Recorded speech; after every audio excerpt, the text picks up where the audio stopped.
Hey everyone, it's Nazak with Arshia.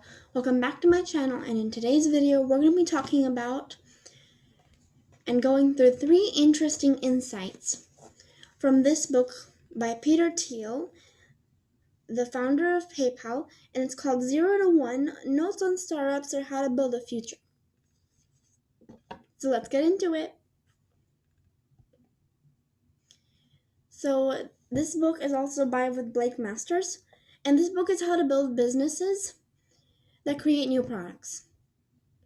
So Peter makes the case that many businesses today are really focused on moving the world from one to something familiar and one to two, two to three, three to four, just iterating and improving existing products, taking what we already have and making slightly better versions. And as the title suggests, what Peter is really calling our entrepreneurs to do is take the world from 0 to 1, to find entirely new technologies, new solutions, new products that unlock capabilities that didn't previously exist.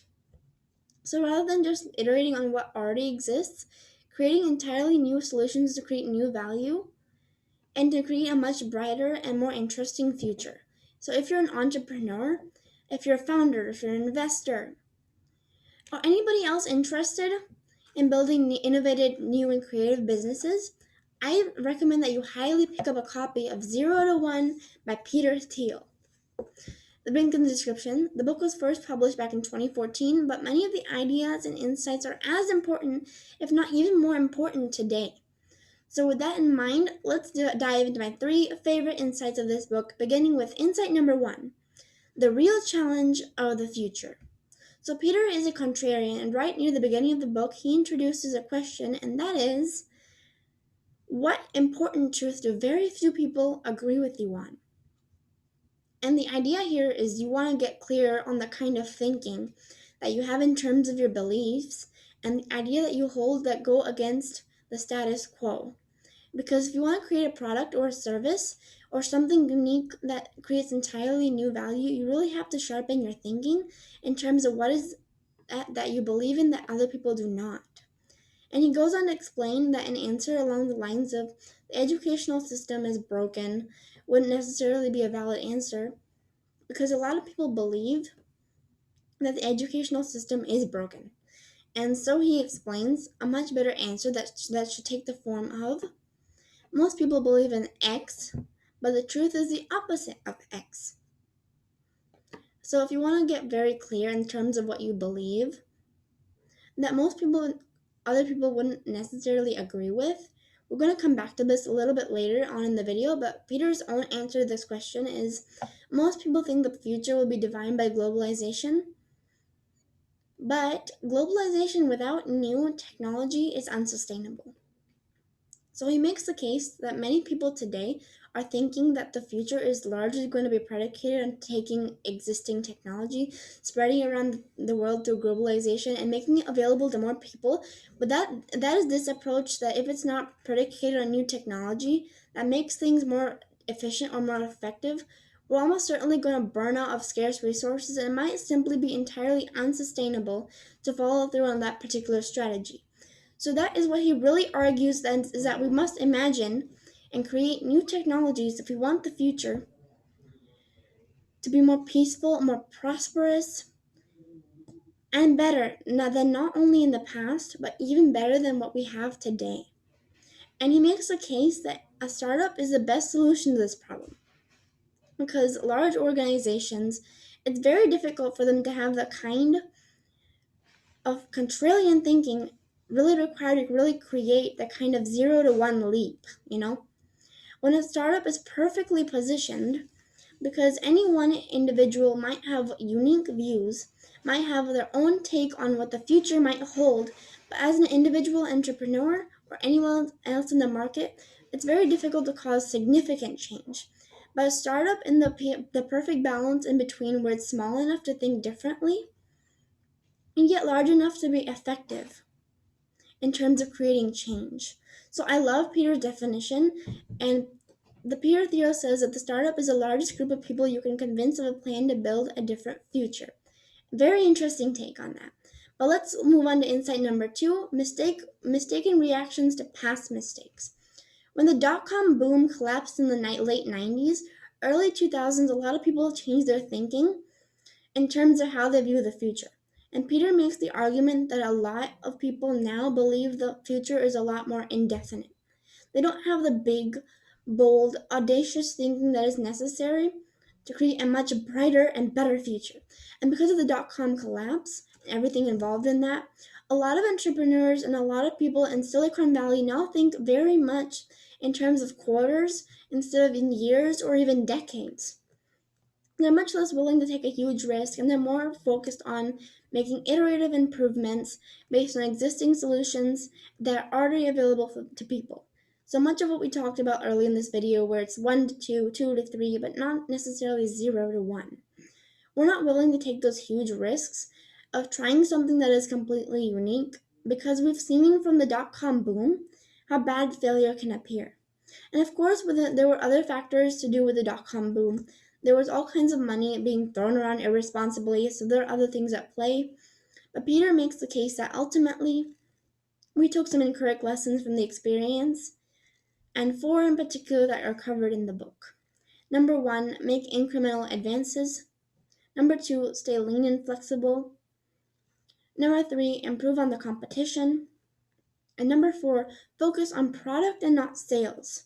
So Peter would argue that those are dogmas that have now been established amongst entrepreneurs and people in Silicon Valley, even though he would argue those are not necessarily good lessons to extract from the dot-com experience and the dot-com boom experience. And rather he would argue, in fact, that the opposite might be closer to the truth.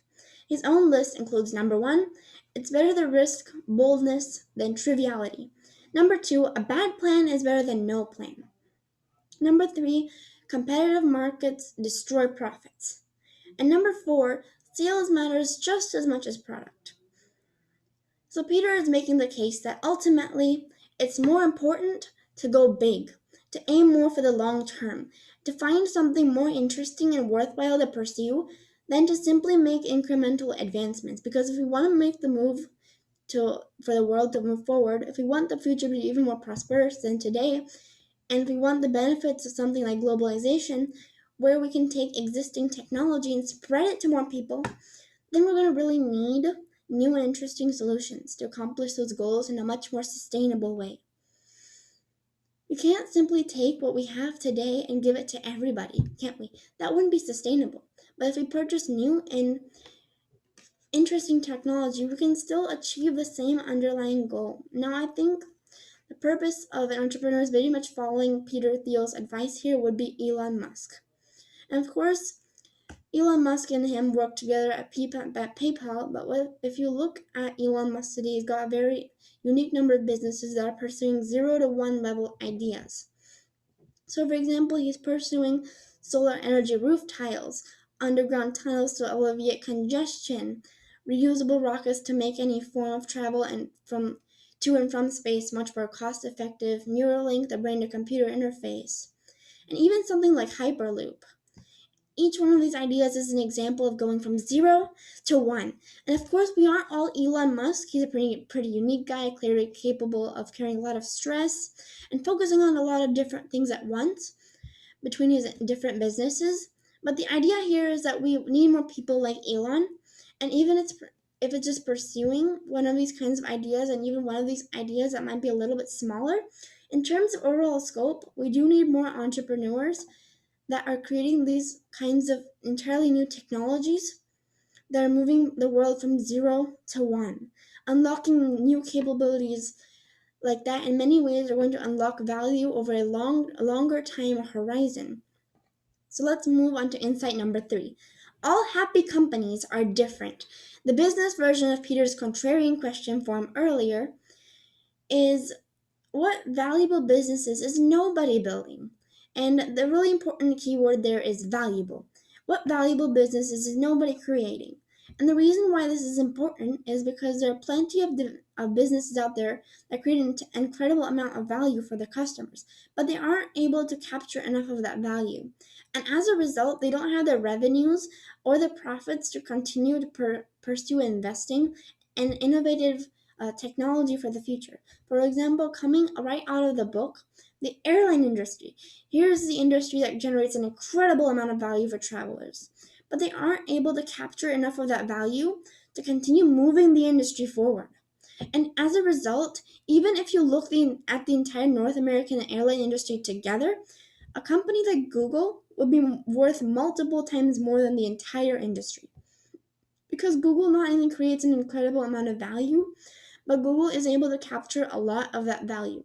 And as a result, Google is investing in all kinds of interesting projects because they aren't just worried about staying alive. They have enough revenue coming in from their core search advertising business that they're able to pursue all kinds of interesting projects that, without being that in that position, would unlikely to be ever pursued by a company like Google. So it's very important that a company is able to create and capture enough value so that they can continue to pursue interesting things moving forward.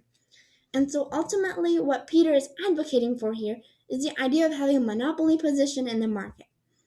However, now this is a very interesting word because a lot of people, when we think of monopoly, what we're really thinking about is an illegal monopoly or a situation in which a company has been given a unique advantage by government bodies or by some other external force that allows them to hold a monopoly unfairly over their competition.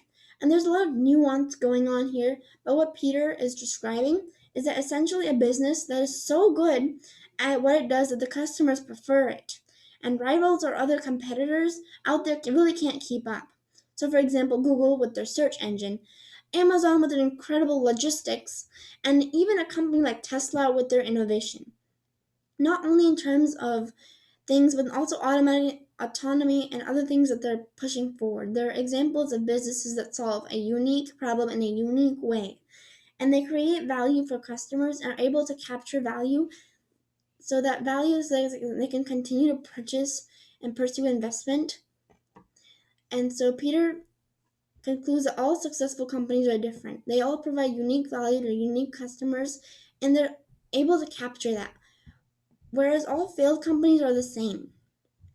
They fail to differentiate themselves, they fail to escape the competition, and at the end of the day, they don't have the resources necessary to think about new and interesting solutions for the long term. They're so focused on this quarter and the next quarter and maybe the quarter after that, they really don't have the kind of thinking that is required to create entirely new solutions that are designed around creating a much better and more interesting future moving forward. And so, Peter would make the case that what we really need here are more unique businesses that create and capture value in such a way that they're so incredibly successful that they can pursue ambitious projects moving forward. So anyway, those are three of my favorite takeaways from the book. There's so much more covered in this book, all kinds of ideas I both found inspiring and very thought-provoking when it comes to building a new business or looking for opportunities to create a much brighter and more interesting future. So if you're an entrepreneur, founder, investor, I highly recommend that you pick up this book. I will leave in the description box below. And that's all for today, guys. Thank you for watching this video. I hope you enjoyed this video. Please give a like, a comment, and a subscribe. Thank you so much, and see you in the next video.